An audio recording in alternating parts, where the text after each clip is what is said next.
নমস্কার বন্ধুরা, আমি সুস্মিতা রান্নাবান্নায় স্বাগত জানাচ্ছি। আজকে তোমাদের সাথে নিরামিষ একটি রেসিপি শেয়ার করতে চলেছি। ভিডিওটা প্রথম থেকে লাস্ট পর্যন্ত দেখার অনুরোধ রইল। আমি এখানে পালং শাক নিয়েছি 250 গ্রাম। তাকে ছোট ছোট করে কেটে পরিষ্কার করে ধুয়ে নিয়েছি। এবার এর মধ্যে আমি একটু নুন দিয়ে দেবো, অল্প করেই নুন দেব। নুন দিয়ে হাতের সাহায্যে ভালো করে মাখিয়ে রেখে দেবো, যাতে শাক থেকে জলটা বেরিয়ে যায়।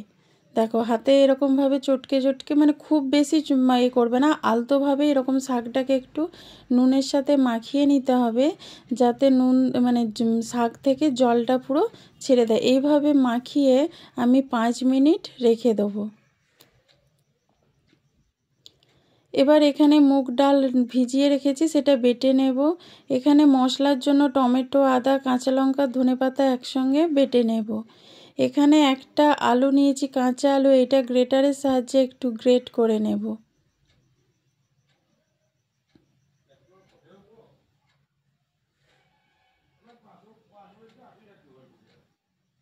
এখানে গ্রেট করে নিয়েছি আলুটা। এবার ধুয়ে নেব ভালো জলে। আমি 3 থেকে 4 বার ভালো করে এটাকে ধুয়ে নেব।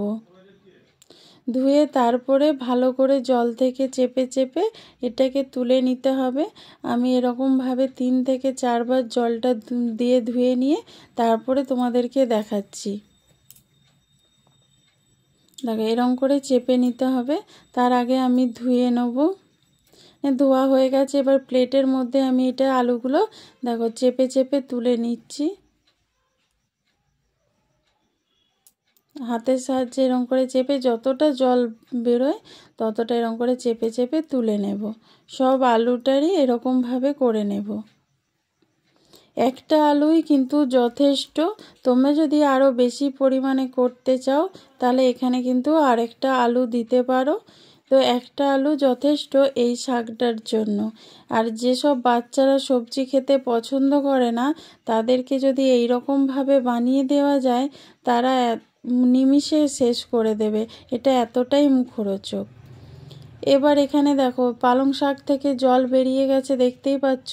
এটাও হাতে অল্প অল্প করে নিয়ে এরকম চেপে চেপে জল ছড়িয়ে দেবো। যতটা জল বেরোয় হাতের সাহায্যে চেপে চেপে এখানে জলটা কিন্তু বের করে নেব শাক থেকে।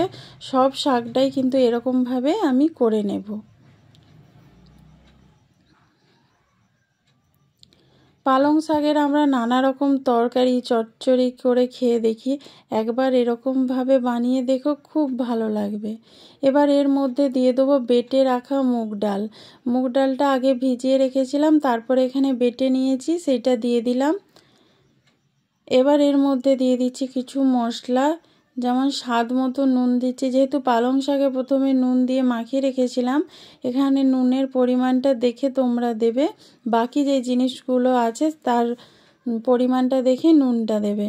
এখানে একটু দিয়ে দিচ্ছি লঙ্কার গুঁড়ো, তারপরে একটু দিয়ে দেবো হলুদ গুঁড়ো। হলুদটা দিচ্ছি কালারের জন্য, বা তরকারিতে হলুদ দেয়া হয়, সেই জন্য এখানে একটু হলুদ গুঁড়ো দিয়ে দিলাম।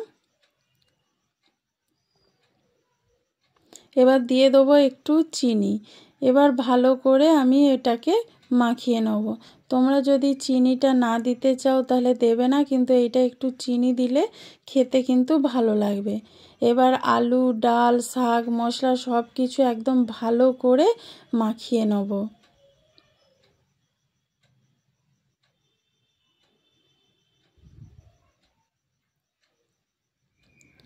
দেখো, শাকটা থেকে জল বেরিয়ে যাওয়ার কারণে শাকটা কিন্তু অল্প হয়ে গেছে। আর তখন যদি না জল বের করে দিতাম নুন মাখিয়ে, তাহলে এই সময় কিন্তু মাখানোর সময় শাক থেকে জল বেরোতো। কারণ এখন তো শাক খুব নরম হয়, সেই জন্য আমি আগেই ওই জন্যই হাতে করে চেপে চেপে জলটা সবটাই বার করে দিয়েছি। এখানে আমার মাখানো হয়ে গেছে। এবার গ্যাসেতে কড়া বসিয়েছি, তাতে তেল দিয়েছি। তেলটা গরম হয়ে গেলে এবার ওই মিশ্রণ থেকে অল্প অল্প করে নিয়ে এরকম চ্যাপ্টা করে একটু বড়ার আকারে এরকমভাবে একটু বড় বড় সাইজের করে সবগুলো ভেজে নেব।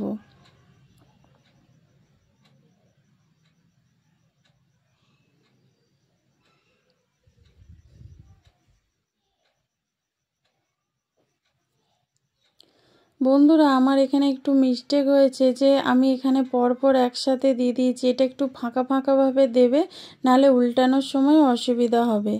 দেখো এখানে আমার সেই জন্য একটু উল্টা থেকে অসুবিধা হয়েছে, জড়িয়ে গেছিলো। সেই জন্য তোমরা একটু ফাঁকা ফাঁকাভাবে দেবে। এরকম একসাথেই দেখো একসাথে হয়ে গেছিলো বলে একটু জড়িয়ে গেছে। এরকম দেখো আলাদাভাবে দিলে কিন্তু খুব সুন্দরভাবে বড়াগুলো ভাজা হয়ে যাবে। সেইটা আমার যেটা মিস্টেক হয়েছে সেটা তোমাদেরকে আমি জানিয়ে দিলাম। তোমরা কিন্তু এইভাবে করবে না, পুরো এটাকে মানে আলাদা আলাদাভাবে একটা একটা করে এইভাবে করবে, দেখবে তাহলে একটু লাগবে না, খুব সুন্দরভাবে বড়াগুলো তৈরি হবে। দেখো বড়াগুলো দেখতে পাচ্ছ কত সুন্দর ভাজা হয়েছে, একদম লাল লাল হয়ে একদম কতটা ফুলে গেছে। যেহেতু ডাল আছে, ডালটা মাখানোর সময় ফ্যাটানো হয়ে গেছে, সেই জন্য বড়াগুলো কত বড় বড় হয়ে গেছে। এই রকমভাবে তোমরা কিন্তু এমনি শুকনোও মানে শুধু ভাজাও খেতে পারো। ডালের সাথে কিন্তু ভাতের সাথে, গরম ভাতের সাথে এরকমভাবে বড়া ভাজা অসাধারণ লাগে খেতে। আমার ছেলে তো দেখেই আগেই একটা তুলে নিয়েছিল যে মা আমি বড়া ভাজা খাবো, বলেছিল আমার জন্য আলাদা করে আরও রেখে দেবে। দেখো এইভাবে আমি সব বড়াগুলো ভেজে নিলাম, বাকি বড়াগুলোও আমি একই রকমভাবে ভেজে নিয়েছি। এবার ওই তেলের মধ্যেই আমি একটু দিয়ে দিচ্ছি গোটা জিরে, তারপরে দিয়ে দেবো যে মশলাটা বেটে রেখেছিলাম, ধনেপাতা, টমেটো, আদা, কাঁচা লঙ্কা, সেই মশলাটা এবার এখানে দিয়ে দেবো। জিরেগুলো ভালোভাবে ভাজা হয়ে গেছে, এবার মশলাটা এখানে আমি ঢেলে দিচ্ছি।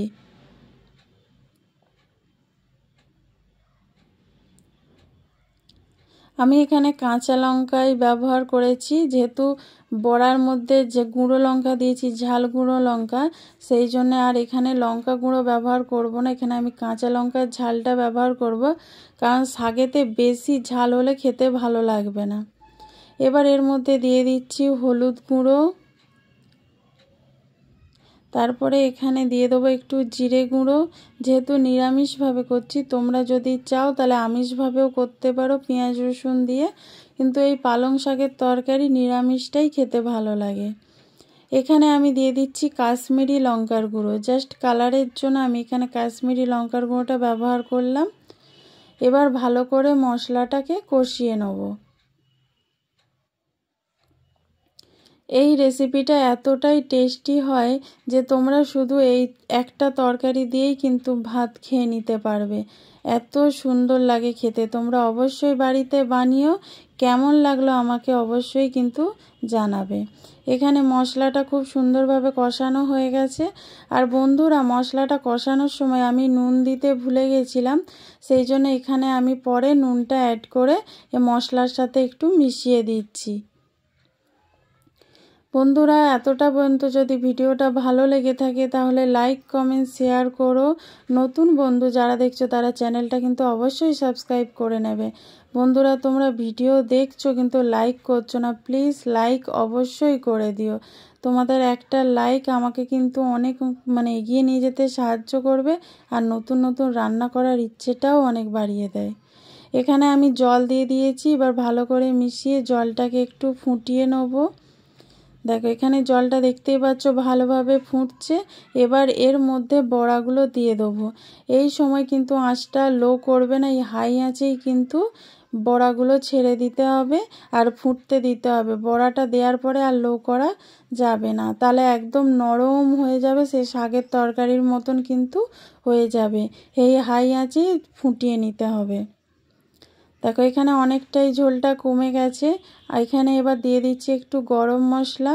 গরম মশলা দেওয়ার পরে ভালোভাবে মিশিয়ে আরও আমি 1 মিনিট ফুটিয়ে নেব, তারপরে নামিয়ে দেবো। এইটাতে কিন্তু খুব বেশি ঝোল থাকে না, একটু মাখো মাখো হয়, সেই জন্য আমি আরেকটু ঝোলটা শুকনো করে নেব।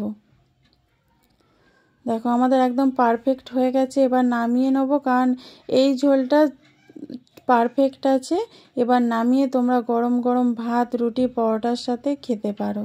এই রেসিপিটা যদি ভালো লেগে থাকে লাইক কমেন্ট শেয়ার করো। নতুন বন্ধু যারা দেখছো তারা চ্যানেলটা সাবস্ক্রাইব করে বেল আইকনটা ক্লিক করে দিও।